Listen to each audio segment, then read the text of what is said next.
Assalamualaikum warahmatullahi wabarakatuh. Perkenalkan nama saya Sacha Syarifah, kelas 15 Sistem Telekomunikasi dengan NIM 2225 Di sini saya akan memaparkan portofolio proyek peminatan riset yang telah saya lakukan. Pada kesempatan ini saya akan memaparkan 5 proyek yang telah saya selesaikan selama 5 semester di program studi Sistem Telekomunikasi. Proyek-proyek ini mencakup berbagai topik dan keterampilan yang telah saya pelajari dan kembangkan selama perkuliahan. Setiap proyek akan dijelaskan secara singkat, termasuk kontribusi saya dan penyelesaian serta hasil yang telah dicapai. Selain itu, presentasi ini juga akan diakhiri dengan pemaparan unit riset.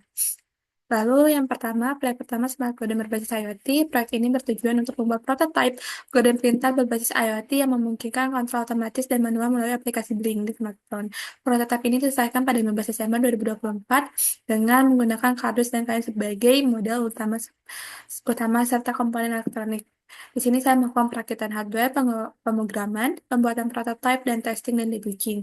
Dengan hasil proyek membuka dan menutup kode secara otomatis, dikontrol secara manual melalui smartphone menggunakan aplikasi Blink, memberikan kemudahan efisiensi dan kenyamanan bagi pengguna. Di sini ada dokumentasi. Di sini kami membuat prototipe dan membuat poster.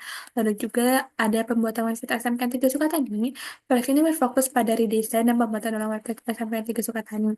Jadi di sini mereka sudah mempunyai website, namun websitenya mereka berkeluh kesah karena tidak ramah pengguna dan juga aku yang dimengerti oleh para guru usia lanjut, sehingga kami membuat desain dari nol dan juga di sini kami melakukan konsultasi terhadap dosen dan pihak mitra dan membentuk coding website, desain web, dan dokumentasi profil guru. Dengan hasil proyek, website baru SMK 3 Sukatani yang lebih jelas, informatif, dan mudah dipahami oleh orang tua serta calon siswa. Situs yang efisien dengan biaya hosting lebih murah, namun tetap berkualitas, lalu meningkatkan aksesibilitas dan kemudahan informasi bagi calon siswa yang ingin mendaftar ke SMK 3 Sukatani. Lalu di sini ada dokumentasi yang pertama, konsultasi pertama dengan para pihak mitra, dan juga kami telah membuat desain yang seramah mungkin bagi pengguna. Lalu juga di sini ada tanda tangan dan presentasi dengan mitra. Lalu juga di sini ada penandatangan MOU-an. Lalu yang proyek yang ketiga yang dimana diambil dari semester sebelumnya, di mana proyek ini bertujuan untuk mengimplementasikan dan menguji konsep yang dipelajari dalam praktikum. Misalnya algoritma tertentu, jaringan pemrograman, atau sistem yang dibuat. Proyek ini disusun secara bertahap, mulai dari perencanaan, pengumpulan data, dan implementasi sistem hingga pengujian hasil yang memastikan semua fungsi berjalan sesuai rencana. Kontribusinya yaitu perencanaan awal, pengembangan sistem, pengujian analisis, dan penyusunan dokumentasi.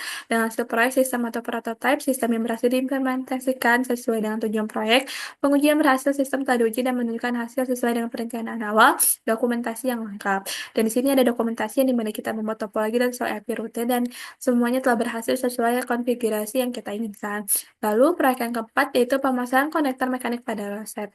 Jadi, proyek ini adalah sebuah laporan praktikum 6 yang berhubungan dengan pengukuran pada rangkaian arus bolak-balik AC dengan fokus pengukuran tegangan, arus, dan daya pada komponen rangkaian AC seperti resistor, induktor, dan kapasitor. Praktikum ini bertujuan untuk memahami karakteristik komponen AC serta menghitung nilai-nilai pengukuran yang diamati. Lalu, di sini kita melakukan perakitan rangkaian, pengukuran dan observasi, perhitungan dan analisis, penyusunan laporan. Dengan hasil perakitan rangkaian, pengukuran dan observasi, perhitungan dan analisis, dan penyusunan laporan.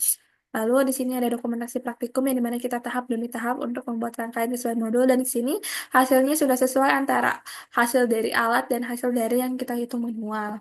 Lalu proyek yang terakhir yaitu deskripsi proyek ini berfokus pada konfigurasi IPv4 addressing dan static load menggunakan perangkat jaringan Cisco. Praktikum ini dilakukan untuk memahami secara mengatur alamat IP dan membuat rute statis pada jaringan dengan beberapa router, serta mengintegrasikan VLAN untuk meningkatkan efisiensi dan keamanan jaringan. Dengan kontribusi konfigurasi jaringan, pengulangan VLAN, pengujian dan analisis dengan hasil proyek, 3 router berhasil dihubungkan dengan rute statis, ping berhasil dilakukan, dan 2 VLAN berhasil dikonfigurasi, dan komunikasi antar host dalam VLAN yang sama berhasil dilakukan, sedangkan VLAN yang berbeda tidak dapat berkomunikasi sesuai dengan konfigurasi yang diinginkan. Ini ada dokumentasi praktikumnya, yang dimana di sini kami membuat konfigurasi, membuat SOW IP, dan juga membuat topologi. Lalu di sini ada keminatan riset pengembangan sistem pintar berbasis IoT. Yang dimana di sini Internet of Things telah menjadi salah satu inovasi utama dalam era digital, memungkinkan perangkat untuk saling berkomunikasi dan memberikan solusi cerdas di berbagai salah satu aplikasinya dalam pengembangan perangkat pintar seperti smartphone, mengintegrasikan teknologi otomatis dan kendali jarak jauh untuk meningkatkan dan efisiensi penggunaan sehari-hari. Penelitian ini bertujuan untuk mengembangkan prototipe godam pintar berbasis IoT yang dapat dikendalikan melalui smartphone menggunakan aplikasi Blink serta mengoptimalkan efisiensi energi dan kenyamanan pengguna. Dengan state of the art-nya teknologi yang digunakan, brand ini menggunakan teknologi Wi-Fi berbasis SP8266, lalu komunikasi dengan stepper motor 28BZ dan driver URL 203 dengan proyek serupa, tapi memiliki keunggulan dari proyek ini yaitu integrasi IoT untuk kontrol jarak jauh melalui internet, kemudahan penggunaan dengan antarmuka aplikasi Blink, efisiensi desain, dan kelebihan sistem memungkinkan kontrol otomatis berbasis waktu atau kondisi tertentu.